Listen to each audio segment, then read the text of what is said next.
Welcome back to Coaches on the Beach. History being made one more time on one of the original 14 coaches in NCAA beach volleyball, Mr. Damien Elder, the current head coach at the College of Charleston. Damien, it's an honor to finally get you onto the podcast. No, Alice. Applause all around for me finally being on the podcast. I appreciate you guys having me. I could not believe you when you told me that I was the first of the original 14 to be on your podcast. I figured I would have been last, so I am also very honored. Oh, man. Well, I think it's really fun to have you because you have done a lot for our sport, and I would say you've stuck in the shadows for a fair amount of that, hiding around and then popping out and making our sport better from time to time. Would you be willing to tell us what it was like in the early days and how beach volleyball looked maybe 15 years ago when we first kicked off? Sure, yeah.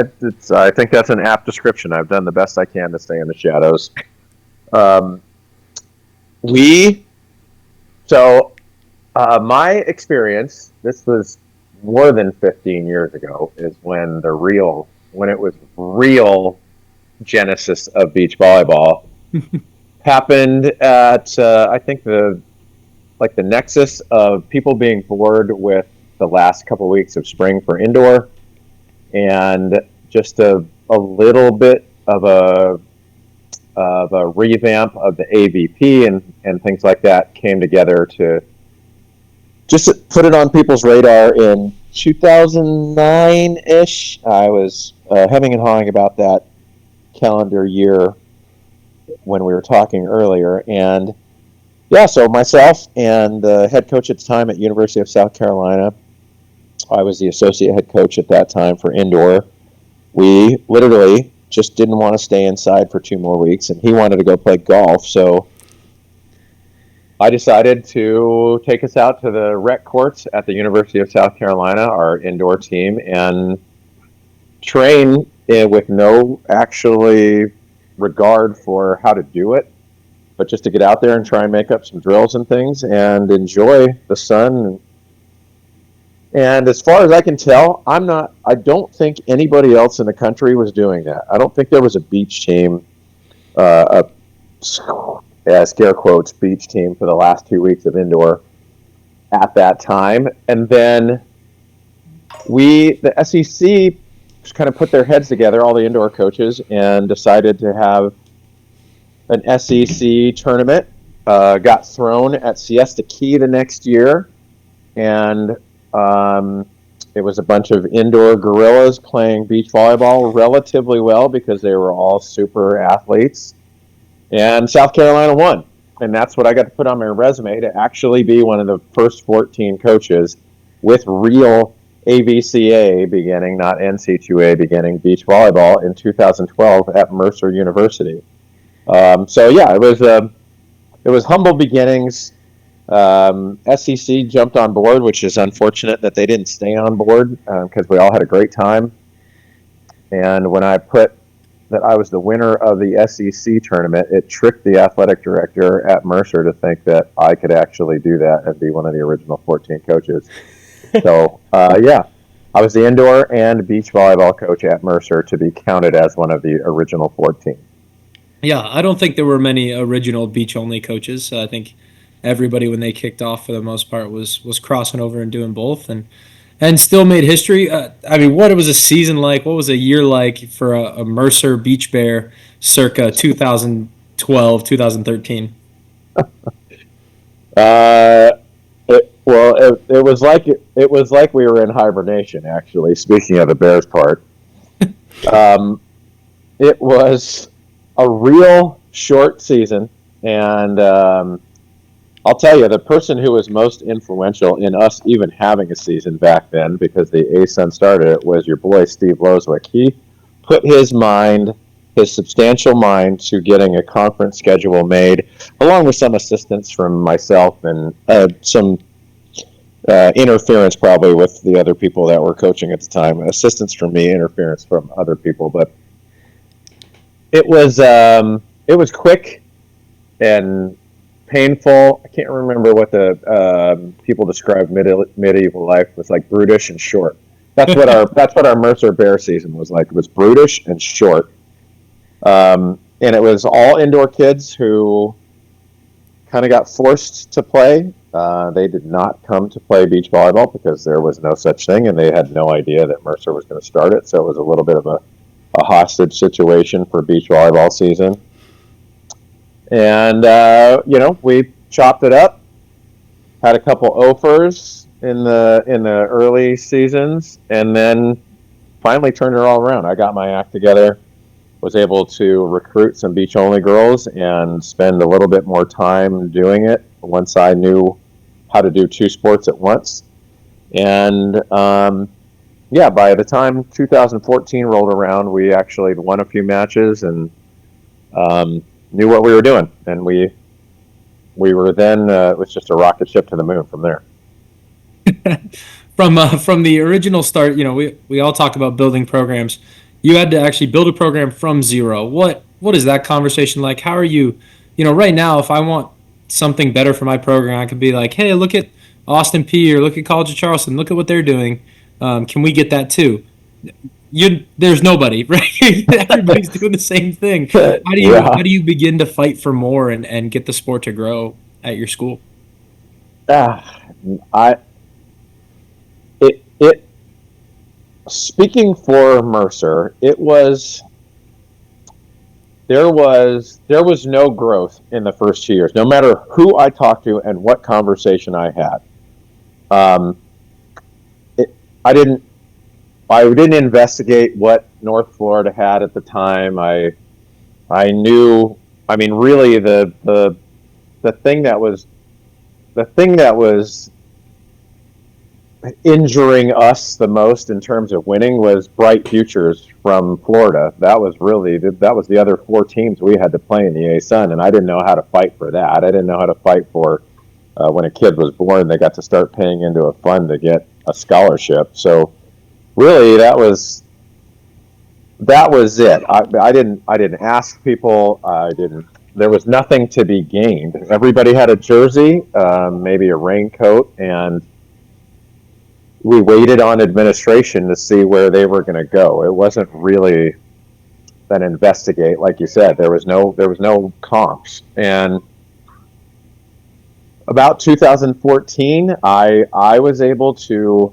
What I did at Mercer that changed it for Mercer was someone told me about leftover scholarship money in basketball and things because Mercer did such a great job in academic scholarships. And I understood that there was a pool of money that didn't get used by all sports and even by my indoor team that was going towards women's basketball summer sessions. And so the hardest conversation and the best conversation I ever had at Mercer was, can we take that pool of money and turn that into offering some sort of assistance to beach-only players, because that's where this game is going to go. We cannot exist with just indoor players, particularly the level we had at Mercer. They said yes. That combined with getting the best libero I've ever coached, just driving through, called and asked if they could stop by, and she decided to come. That combination of having that kid who happened to be ASUN player, preseason player of the year 2 years in a row for Beach, and her parents changed it all. And it was lucky and it was fortuitous. So yeah, it was. I got really lucky. With the one family and one player was enough to change it back then. You can't do that now. But that just floated us all. Everybody played better around her, and we were able to win 3 places instead of just the one that she was playing in, because she was great, because her parents started to organize things that all felt like support for us. And I think that's just from watching Mercer and the time that we get to, it has hung around the spirit of parents and opportunity to get better because of people supporting you that just don't give you money. Really changed it for us at Mercer. Yeah. Who was the first beach only player, or did you get kind of a slew of them out the gate? No, we got one. Her name was Emma Peel. She was from Portland, Oregon. Yes, she actually went to my sister high school. Oh gosh, she has a sister. How do you know that word? Sophie Peel. Yes, Emma yes, yes, Peel. yes. Okay, yeah, I forgot about the Portland connection. Emma Peel was the very first beach only player at Mercer. And from She, a beach mecca yeah, of Portland, Oregon. right. Yep, she was looking for it to stop raining more than 6 times a week, and she made it. She was, and then her sister followed her there, and they were amazing. They had unbelievable parents. Like they were the next sort of domino to fall. Once I got the girl who was playing libero and being on the ones team for beach, whose name was Tori Penrod. Um, the Peels quickly followed in succession. It was Emma first for 1 year, and then Sophie following that, and they made the same amount of, maybe not quite the same amount of difference as Tori Penrod did, but close enough. And it was all from just the where all roads lead, Portland, Oregon. What was recruiting like back then? Obviously there wasn't a whole lot of knowledge that NCAA had beach volleyball yet. There wasn't these giant tournaments going on for juniors. Yeah, Michael, you might be interested to know. My recruiting now, as we sit here today on May 15th, 2025, is the same as it was then. Okay. I have not yet been to a beach juniors tournament in my entire career. So Wow. they may as well not exist for me because we can't afford to go. And so I never went to one then because they didn't exist. And now I have never been to one, although they do exist, but they may as well not to me. What the recruiting was for Mercer was anybody who emailed, I was willing to take on a visit, whether they were coming from California or Oregon or Mississippi or Maine. Mm-hmm. If they emailed and they expressed some interest and they were smart enough to go to Mercer just via conversation, that was it. That was the best I could do. And that's what I do still, because there is no opportunity for me for back then as well, because there was none, like I said. I don't know what the Florida schools did. They may have been able to go to a beach and watch a couple people play. So recruiting was electronic. There was no physical recruiting. There was no need for us to do that. We had plenty of emails to answer and plenty of people that were interested, and me going out and evaluating someone and starting the process from that kind of scratch just wasn't efficient enough for the way I was going to be able to do it at Mercer. Yeah, and I mean it worked out well. Obviously, you were able to find some athletes to get this whole thing started. Yeah. I also think you were talking about like parents supporting. One of the most memorable things I recall from your time at Mercer is how much stuff you built for the program. Yeah. You built the ref stands at one point, and I think even the shed was maybe a Damien Yep. project. Yep. Where did that love of working with your hands and building stuff come from? I don't. I've always wanted to do, and unfortunately, it's to the detriment of whoever I'm coaching sometimes. But it's hard for me to stop. I've always wanted to do it if it can be done. If there's a YouTube video available, I would rather do it myself, and that's for. There's some forced reasoning behind that because of the budget. We all experience that. We understand that. But just even if I ever had to actually buy or build a house to give control over to a third party that you're just paying has always seemed like I'm not using up all the important parts of my life. Like when I'm dead, I will, or in the moment before I die, what's going to flash before my eyes is regret that I didn't build something along the way. And it was in contrast to coaching, if we're going to get philosophical about it. Part of it was the budget. Part of it was because I enjoyed like I used to build skateboards. I would build skateboards for my buddies. That was sort of my side hustle before that was a word or a pair of words. I built actually a couple skateboards there was a middle on Long Beach State that I had to like double up the wood for because he was 260 pounds. But I started with that. I always wanted to be creative, and so this was the outlet and the philosophical part. Coaching is just such when you win a national championship, I guess the peers are able to determine you did a good job whether you did or not, right? It's all just it's still up for debate whether you actually were able to do it or whether you just had good enough players. And that was never good enough for me. Like even if we lost every match, I thought I was doing a good job, but nobody would know that. And so if I built something, I could see the finish every single time. I could start it. People could see the progress, like literally see the progress, and then they could see the end, and they could see that I did it. And coaching has never been that way for me. I can never ever tell you that I'm doing a great job and I finished this season the right way, and I did everything along the way to get it built. Because you could say, well, yeah, you guys suck though. So did you? Like, yeah, I did. Well, you sucked, so I'm not going to believe you. You know?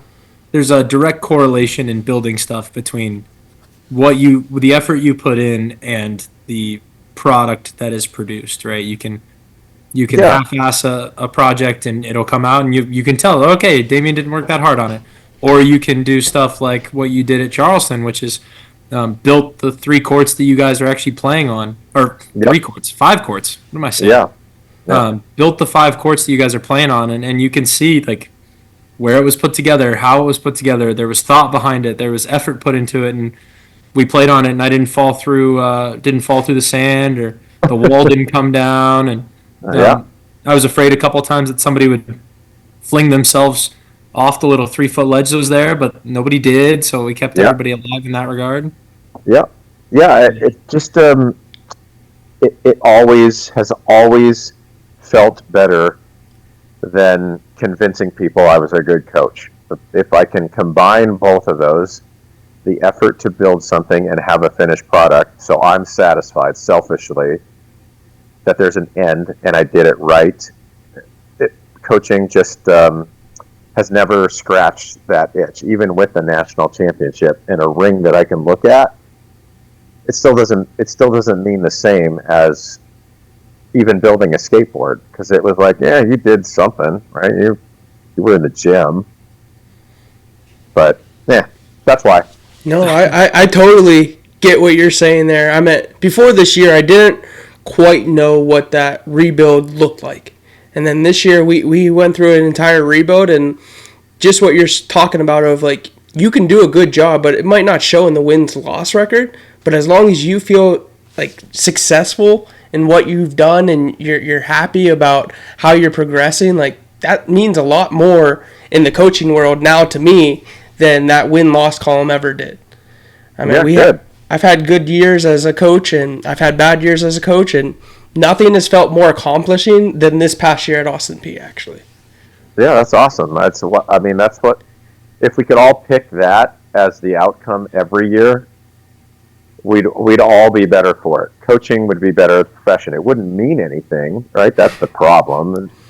The world needs to see wins and losses, but a finish that makes you feel good, whether it's a skateboard or whether it's a season, like that's good enough for me. Yeah, I would like to get a little bit back into like how you got into volleyball, because you did allude to it briefly, but you do have a national championship ring. You have been coaching for more than a couple of years. How did this whole thing get started? Why beach volleyball and why not skateboard building or house building? Because I'm an idiot. So it starts with an idiot part, but the coaching, the actual beginning, the origin, the genesis of coaching came, I guess it would start my senior year in high school, probably. I played at a very good high school. My high school in California ended up with the most league championships in a row in history. It's like 30 something with the same coach, right? We had a pretty good high school team. And my coaching part started my senior year. And my senior year dates me a little bit. My senior year was 1989, and the USA men's team had played in 1988. And I was fascinated. I was already playing. I'd already been playing. I started playing in 7th grade in California, but I was already fascinated with volleyball. And then the men's team popped up for real in 1988 on TV. And I started teaching my high school team how to swing block because I just kept pressing rewind on the VHS to watch Karch and what people used to call Tim Timmons instead of Steve Timmons. Like, I used to watch it in slow motion to figure out how to swing block. And that's when I started thinking that I kind of liked telling people what to do. Not that I wasn't doing that when I was playing anyway, but and then I got rid of it, left for the golden shores of Santa Barbara, and stopped thinking about coaching until I moved back to my hometown and got roped into coaching JV boys at my high school that I went to, and then roped even more into coaching 7th grade girls at a junior high that we had to play in a grass net. And then started my own club, and from there, I knew that's some part of what I wanted to do. And then the absolute being in the right place at the right time moment, which I think we've all experienced. I'm not sure who's done this in any other way, but being in the right place at the right time was John Dunning, who was the head coach at UOP at that time with 2 national championships there. His daughter was playing 14s in the NCVA, Northern California Volleyball Association, while my brand new club team, I was coaching the 14s with the kids the junior high kids. We met because we had to play each other every other weekend. We became friends. He asked me to come to UOP camp, and then that was it. That was the moment. That was the moment that I had to accept that if I was going to do this is the guy. And then he moved to Stanford and asked me to come be the volunteer there, and I have not been anything but a college coach since, building skateboards on the side and such. But that was it. That's why I got into college coaching. The beach stuff just, we already talked about the South Carolina thing. That was really how the beach came about. And then the Mercer getting tricked into thinking that I had some experience doing it when nobody did. But John Dunning, who is still my wonderful friend to this day, was there, enjoyed how we played, wanted to be around me. I wanted to be around him. And then I've been doing it for 24 years since. So I would say that's a pretty good friend to get into it there. I think people would generally assume John Dunning is one of the best, if not the best, to have ever done it on the indoor side. I mean, you can throw him up there with John Cook, Russ Rose, and running out of people on the list. I would imagine that also Denise worked there probably at the time. The greatest assistant coach in college volleyball history, unequivocally. She couldn't stand me, by the way, just side note. Denise wanted to kill me every day we were around each other until like 3 years ago, and then she gave me a hug at a tournament. Everything was good. I'm glad you guys made up. But yeah, I mean, there's something about the telling people what to do, but also the love for the sport. Maybe the futile effort of wanting to see production out of the thing that doesn't have linear production, right? The part of you that wants to see that. Yeah, I've always, but just the futility of it has pushed me to try different ways to do it, which is also satisfying. It is not a check mark along a line. It's not it's not a linear progression. I know that's not what you mean when you're saying that, but for me, and I want to, if I could pass something on to the world, it's that there is a less than or more than traditional way to do it, right? Coaches to be unnamed, the last thing, like the imprint, like the little baby duckling imprint that they got was JV boys indoor volleyball, and that's it. They haven't evolved. They haven't spent any time in front of the mirror after a win or a loss. It's only, they're burying their losses in a Jack and Coke and celebrating their wins in a Jack and Coke, and they're not looking in front of a mirror and wondering, why did I do this? Why did I say this? What, not just what worked here, not just what didn't work here, but even if that did work, how could I say that a little bit better so that I'm not associated with someone just saying, stay low, reach high, move your feet. Like, I don't want to be in that club. I don't want to be in that group. And trying to find a progression that switches from what we would think is innovative to traditional, because there's just not an infinite number of ways to tell people how to do things. It seems like the best way to do it, and then reflecting as much as I can on whether I'm bad at it or good at it, or whether that moment was great, whether it was terrible, or what even worse was I traditional? Did I just say the thing that I heard somebody say, and then I've renewed my membership for the club of people that say that by saying the one word that I now regret. So, some satisfaction in seeing kids get better and always wondering if they were just going to get better anyway. And if I could have just said, stay low, reach high, would they have done the exact same thing? Or could I spike here, not spike, but could I spike with something way out of bounds here 10 times instead of 20, and they were still going to get better? I'm always wondering what progression actually means. Did they get better because of some of the things I did? Did they get better because of the people that were around them? And it's always a combination. We know that, you know that, everybody knows that, I think. Yeah. It's such a challenge, right? Because there's also no way to compare. Like, you can build the skateboard one way and then try the other method and then identify, like, okay, this worked better in this regard or this regard. It's really hard to do that with people, because once you've told Susie how you want her to pass a volleyball, that's how you can't undo that. You can't go back and be like, what if I tried it this other way? Was it more efficient? So you're just constantly left wondering what could have happened here. And I guess that would be a great overarching question for you. Is there ever things where you're like, man, I wonder what would have happened if I'd dove into building skateboards more, or if I'd stayed on the West Coast instead of going out east, or things along those lines? Are there any big what ifs for you in your overarching career? Yes. We'll have to reschedule for a second Wednesday.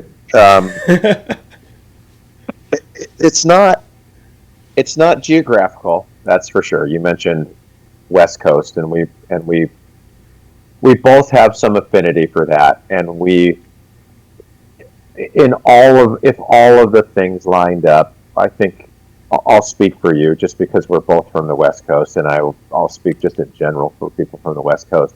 If all the things got put together and we could do something that we loved, whether it was volleyball or not, we'd have to consider moving back. Whether it was to Portland, whether it was to Fresno, if it was to Santa Barbara, I've always said, like, my dream job is outdoor PE at Santa Barbara City College and coaching the women's indoor team. You can take all of this beach, someone's, Texas is going to get 19 scholarships, so-and-so is going to make a $200,000. You can take all of that, shove it. They pay me $55,000 to go paddleboard class and coach the women's indoor team at Santa Barbara City. I'll never see you two again, I'll tell you that. you know that's not true because I will be out for vacation, so I can take a paddleboard class at Santa Barbara City. So Okay, so anyway, my what ifs, it because I want so badly to be not a creative in the vernacular of you young people. Not I don't want to be a creative like it's a noun. I want to be creative as if it's an adjective, and I wanted that. I always wanted that to be what I told people I did. I wasn't ever sure. It wasn't, and that's why I'm doing this because I wasn't ever sure. I wasn't ever sure what I was going to be great at. Building skateboards, people have done that since the beginning of time, right? I wasn't going to compete with Dogtown and Stacy Peralta, but something.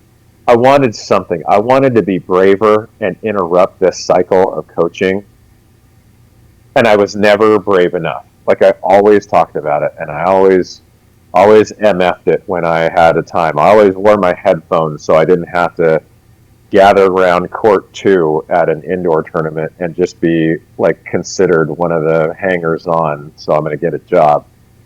Like I just wore my headphones and had a cheeseburger at lunch and went home at 5:30. It was not first in, last out to make it traditional. But I wanted it, and I could just, like I said, it was me. It's my fault. I was the chicken who couldn't actually commit to getting out of coaching because, in part, because I loved it, but because I just couldn't figure out what I was going to be great at with any of the things that I thought I could be. And so it was, the what ifs are my fault. The what ifs aren't anyone else's fault except mine. see now the selfish part of me goes, what if Damien hadn't been coaching beach volleyball and I wouldn't have gotten to interact with this guy as frequently as I do? Because I do cherish. I think if I could once a week just sit down and have a beverage with Damien Elder and David Fisher, my life would be enriched to the nth degree. And I would love to tack on like an Alex Venardos in there, just somebody else with a little extra curiosity to him as well to really round out the group because I do think the way both of you and David especially, and I don't always want to lump you two in the same boat, but I get to Yeah. see you two very frequently. Like the way you think about the game or the way you think about doing things rarely has to do with wins and losses. Rarely has to do with anything beyond what is better for the human beings involved in the activity.